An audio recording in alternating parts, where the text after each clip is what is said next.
It had been exactly 2 weeks since Mason Sterling, the ruthless patriarch of the Sterling Empire and a prime alpha of terrifying power, had kicked me into the freezing koi pond of the Jade Estate. The water had been bone-chilling, a mix of early spring rain and the lingering bite of winter, and as I, Patrick, clawed my way out of the mud and decaying lotus leaves, I realized 2 things. First, I had nearly died.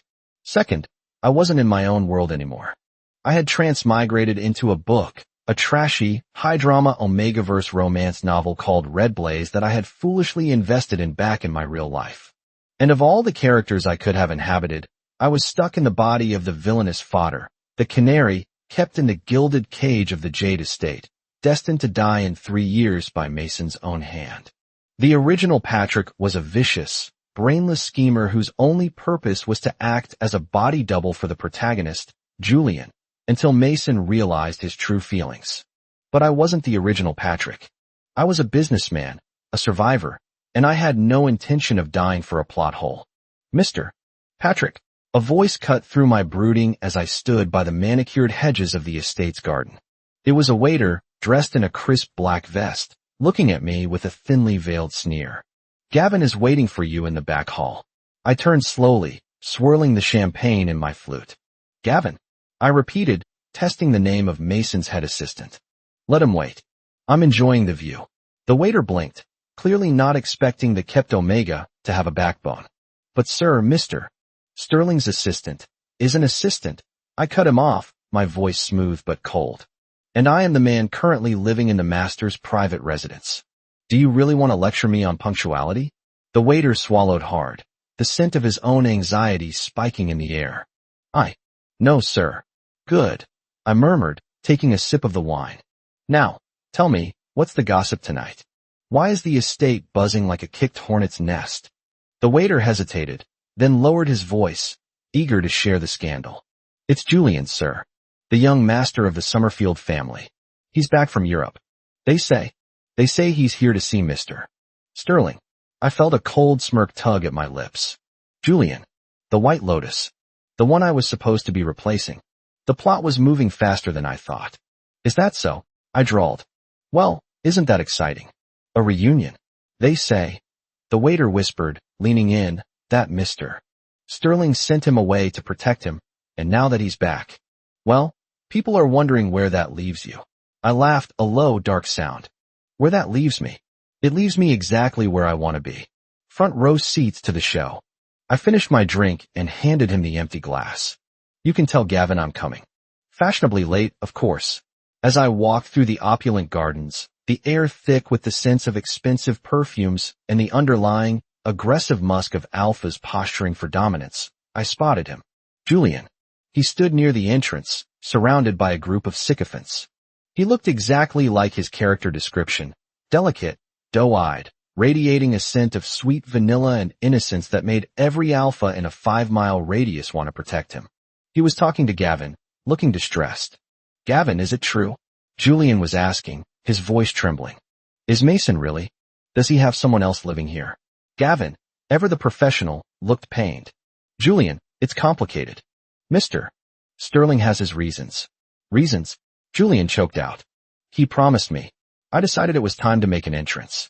I stepped into the circle of light, my own scent, something spicy and sharp, totally unlike Julian's cloying sweetness, cutting through the air. Gavin, I announced, my voice projecting clearly. I heard you were looking for me. I hope I didn't keep you waiting too long. I was busy admiring the estate. It's lovely this time of year. Silence descended on the group. Julian turned, his eyes widening as he took in my appearance. I wasn't wearing the soft, pastel colors the original Patrick wore to mimic Julian. I was in a sharp, crimson suit that hugged my frame, my hair tied back in a messy, arrogant bun. Who are you? Julian whispered, though he clearly knew. I extended a hand, smiling like a shark. Patrick. And you must be Julian. I've heard so much about you. Mostly that you were gone. Julian didn't take my hand. He looked at Gavin, betrayal written all over his face. This is him. This is the person Mason replaced me with. Replaced is such a harsh word, I said, dropping my hand. Think of it as an upgrade. One of Julian's friends, a young beta with a loud mouth, stepped forward. "You have some nerve," he spat. "Everyone knows you're just a cheap knockoff. A paid plaything. You think because you live here you matter? Mason is just using you." I turned my gaze to the friend, my expression bored. "And you are." "I'm his friend," the boy sneered. "And I know trash when I see it. You're just a gold digger spreading your legs for a check." The insult hung in the air, heavy and ugly. In the original book, Patrick would have cried or thrown a tantrum. I, however, simply reached out, plucked a full glass of red wine from a passing tray, and without breaking eye contact, poured it slowly over the boy's head. The liquid dripped down his shocked face, staining his white shirt blood red. "Oops," I said deadpan. My hand slipped. "You." The boy lunged, but I sidestepped, tripping him so he sprawled onto the grass. "Patrick," Julian cried out, rushing to his friend. "How could you?" He was just defending me. By calling me a whore? I raised an eyebrow. "If that's how your friends defend you, Julian, you need better friends." Or maybe. I leaned in, my voice dropping to a whisper only he could hear. "You just enjoy watching others do your dirty work while you keep your hands clean." "I don't know what you're talking about," Julian stammered, tears welling up. "I just wanted to see Mason." "Is that right?" I asked loudly. "Well, Mason is busy. With me." "Is that so?" A deep, resonant voice rumbled from the shadows behind me. The temperature in the garden seemed to drop 10 degrees. The air suddenly flooded with the scent of ozone and crushed pine, a prime alpha's pheromones, heavy and commanding. I froze, then slowly turned. Mason Sterling stood there, flanked by security. He was tall, broad-shouldered, wearing a charcoal suit that cost more than my old life's mortgage. His eyes were dark, unreadable, and fixed squarely on me. "Mason," Julian breathed, stepping forward, hope lighting up his face. "You're here." Mason didn't look at him. He looked at me. "Explain," he commanded, his voice low. I didn't cower. I walked right up to him, invading his personal space, and hooked my arm through his. I felt his muscles tense, but he didn't shove me away. "Just doing a little housekeeping, darling," I purred, playing the part to the hilt. "This rude little boy insulted your taste in partners." I couldn't let that slide, could I? Mason looked down at me, his gaze dissecting. "You caused a scene. I defended your honor," I corrected, looking up at him through my lashes. "And mine. Unless you agree with him? Am I just a cheap knockoff?" The tension was palpable. Julian was watching, heartbroken. The crowd held its breath. Mason finally looked at Julian. "You should go, Julian." "Mason," Julian gasped. "But I just got back." "I thought." "Go," Mason repeated, his voice leaving no room for argument. "This isn't the place for you anymore." Julian let out a sob, turned, and ran. His friends scrambled after him, shooting me dirty looks.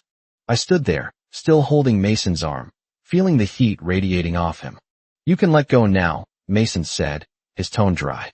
"I could," I replied, not moving. "But I think I made my point. They won't bother you tonight." Mason grabbed my chin, forcing me to look at him. His fingers were strong, callous. "Don't think I don't know what you're doing, Patrick. You're playing a dangerous game. High risk, high reward," I shot back. "I'm not the scared little thing you pulled out of the pond anymore, Mason. If I'm going to be your shield against the world, I'm going to do it my way." "My shield," he scoffed, releasing me. "You're a nuisance." "A useful nuisance," I corrected. "Now, are you going to buy me a drink, or do I have to pour another one on someone?" The next morning, the headache was blinding. Not from alcohol, but from the sheer stress of maintaining this persona. I dragged myself down to the dining room at 6:30 a.m., a ridiculous rule the Sterling family enforced. Mason was already there, reading a tablet, sipping black coffee. "You're late," he said without looking up. "I'm alive," I grumbled, sliding into a chair. That should count for something. A servant placed a bowl of congee in front of me. I stared at it miserably. "Do we have anything with flavor?" "Bacon? Eggs? A cheeseburger?" "Eat," Mason ordered. "We have a schedule." "We?" I asked, picking up a spoon. "I thought my job was just to look pretty and scare off your exes." "Today you're working," Mason said, finally looking at me. "There's a charity auction. You're coming with me." "Why?" I asked suspiciously. "To hold your paddle?" "To prove a point," he said enigmatically. "And because my mother will be there." I choked on my congee. "Your mother?" The Dowager Mrs. Sterling? The woman who famously eats omegas for breakfast? She's eager to meet the man causing so much trouble, Mason said, a hint of amusement in his eyes. Try not to pour wine on her. No promises, I muttered. The car ride to the auction house was silent, tense. I stared out the window, watching the city blur by. Suddenly, a sharp pain spiked in my chest, a crushing, breathless sensation. My heart hammered against my ribs like a trapped bird. Heart palpitations. The system's punishment for deviating too far from the character? Or just the stress of this insane reality? I gasped, clutching my chest, curling forward. Patrick. Mason's voice cut through the haze. I can't breathe, I wheezed. The car swerved slightly as the driver reacted, but Mason was moving. He unbuckled his seatbelt and leaned over, his alpha pheromones flooding the small space. Not aggressive now, but grounding. Look at me, he commanded. Breathe. In. Out. It hurts. I groaned, sweat beading on my forehead. Mason. Driver. Hospital. Mason barked. Now. No, I managed to say, grabbing his wrist. No hospital. It's panic. Just panic. I couldn't go to a doctor. They wouldn't find anything wrong physically, and I couldn't explain that my soul was rejecting this narrative. You're turning blue, Patrick. Don't be an idiot, Mason growled. I said no. I snapped, surprising even myself. Just give me a minute. Your scent. It helps. It was true. The cedar and ozone smell seemed to anchor me. Mason hesitated, then moved closer, wrapping an arm around my shoulders, pulling me into his side. Breathe, he murmured, his voice rumbling against my ear. I've got you. I buried my face in his coat, inhaling deeply. The pain slowly receded, leaving me trembling and exhausted. We stayed like that for a long time, the car idling on the side of the road. Better? He asked eventually. Yeah, I whispered, not moving away. Thanks. You have a history of heart issues? He asked, his tone clinical, but his grip tight. No, I lied. Just allergic to your mother, apparently. Mason actually huffed a laugh. She has that effect. He pulled back, looking at me critically. We can cancel. And let Julian win. I sat up, smoothing my suit, though my hands were still shaking. Not a chance. Let's go meet the dragon lady. The auction was a sea of old money and fake smiles. Mrs. Sterling was exactly as I imagined, terrifyingly elegant, with eyes that could peel paint. She sat in a private box, sipping tea. When Mason presented me, she looked me up and down like I was a piece of furniture she didn't order. So, she said, her voice dry. This is the canary. Patrick, I corrected politely. Pleasure to meet you, Mrs. Sterling. He speaks, she noted, glancing at Mason. And he has claws, I hear. Throwing wine at the Summerfield boys' friends. They were rude, I said simply. I was taught to correct bad manners. By whom? She asked sharply. Your background is lacking. By life? I said, meeting her gaze. It teaches you to bite back, or you get eaten. She stared at me for a long moment. Then a small, almost imperceptible smile touched her lips. Sit down, she commanded. Don't hover. I sat. I had survived round one. But the night wasn't over. Halfway through the auction, during a lull, I went to the restroom. As I was washing my hands, the door opened and a man walked in. He wasn't Mason. He was younger, with a cruel twist to his mouth. It was Nathan, a rival alpha from the Pierce family, and a known suitor of Julian's.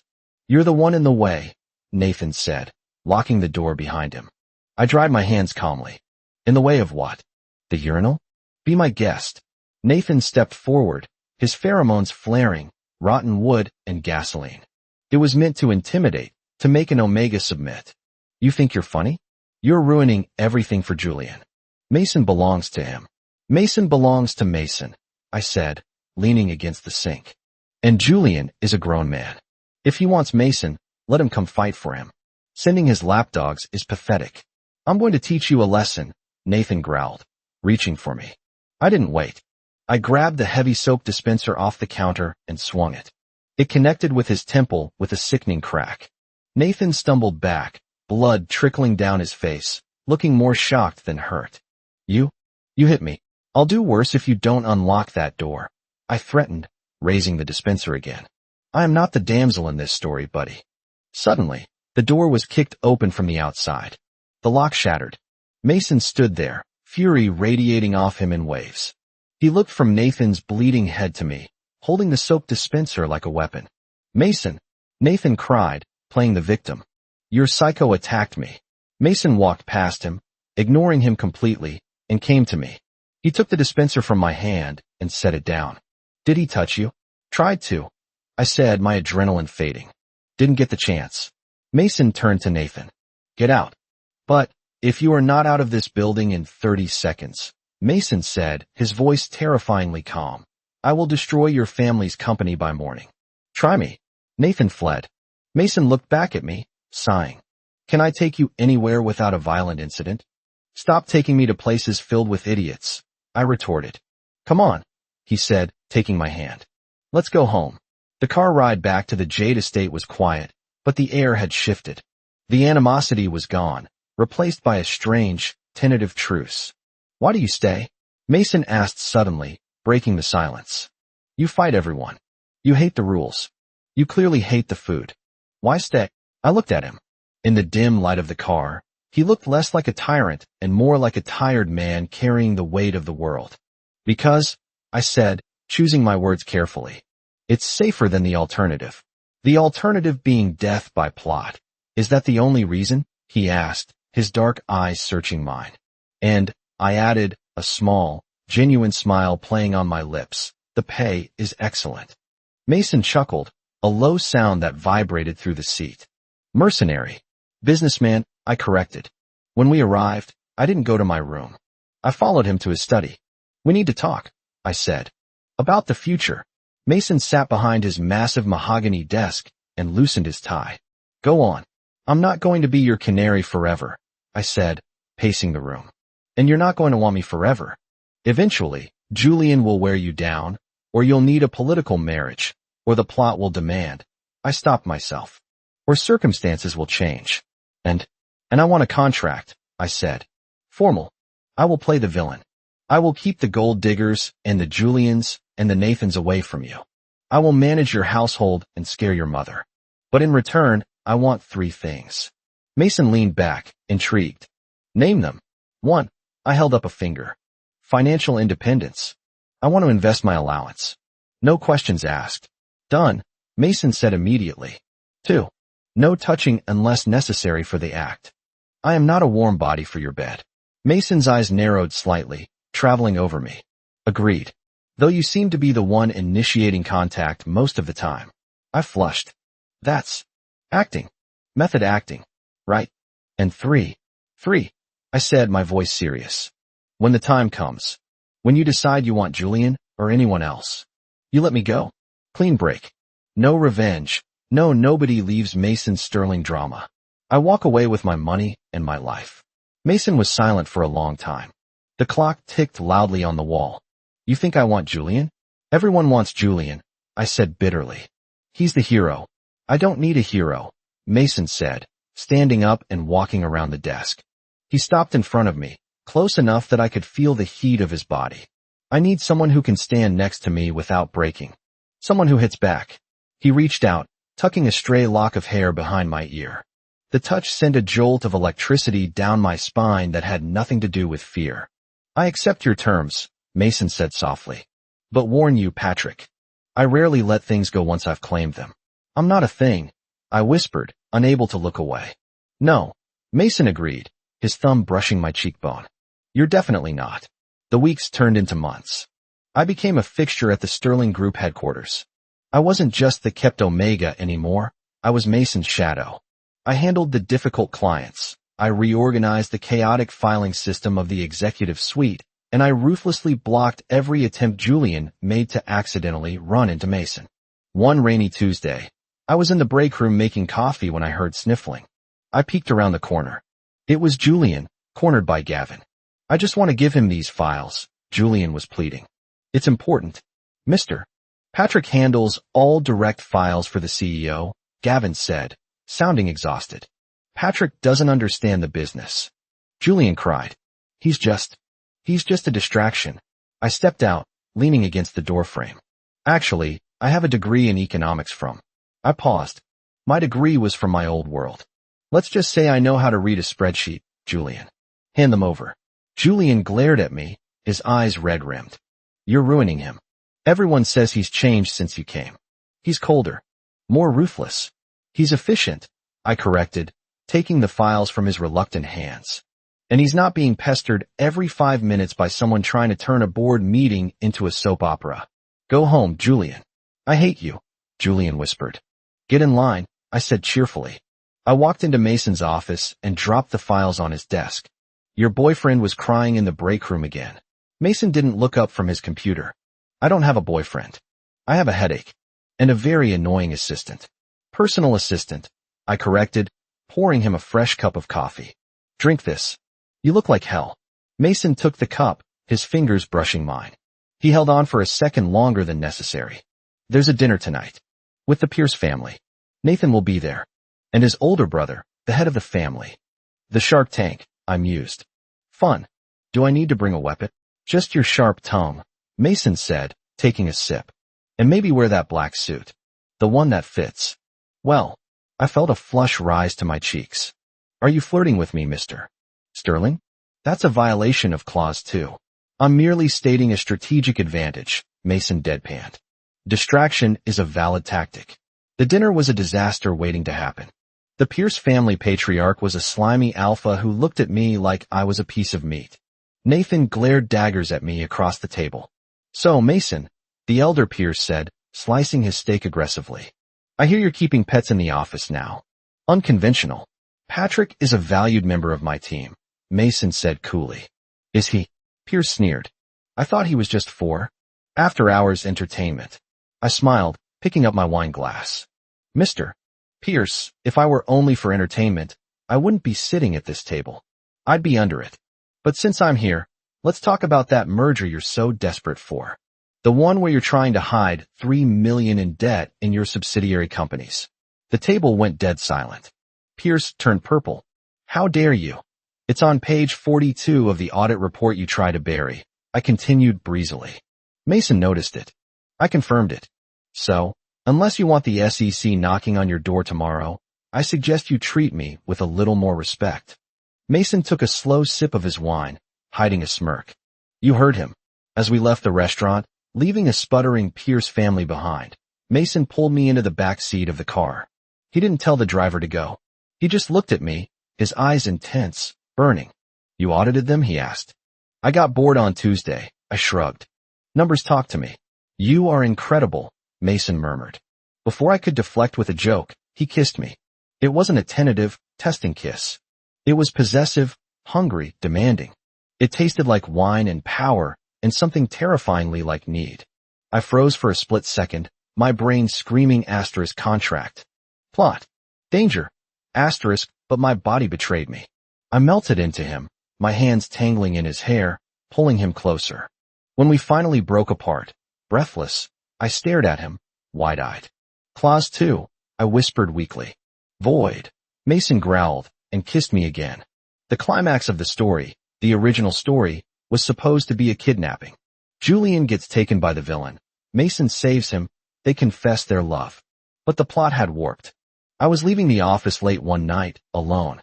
I had insisted Mason go ahead to the estate for a meeting. As I walked to my car in the underground garage, I heard footsteps. Fast. Heavy. I turned, keys interlaced in my fingers like brass knuckles, but I wasn't fast enough. A bag went over my head. A needle pricked my neck. Darkness. I woke up tied to a chair in what looked like an abandoned warehouse. Classic. Tacky. Wakey wakey, a voice sneered. Nathan. Of course. I blinked the grogginess away. Nathan. Really? Kidnapping? Isn't that a bit cliché for a Tuesday? Shut up. Nathan shouted, pacing. You ruined everything. My father cut me off because of that dinner. Mason humiliated me. And it's all your fault. It's usually the fault of the person committing the fraud, I pointed out reasonably. But sure, blame the Omega. I'm going to send Mason a video, Nathan said, holding up a phone, his hand shaking. I'm going to make him watch while I break you. Then we'll see how arrogant he is. He won't come, I said, trying to keep my voice steady despite the fear coiling in my gut. I'm just an employee.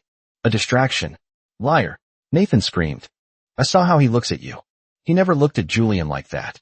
Never. That gave me pause. Suddenly, a loud crash echoed through the warehouse. The metal doors groaned and buckled. Then, silence. Nathan spun around, terrified. Who's there? No answer.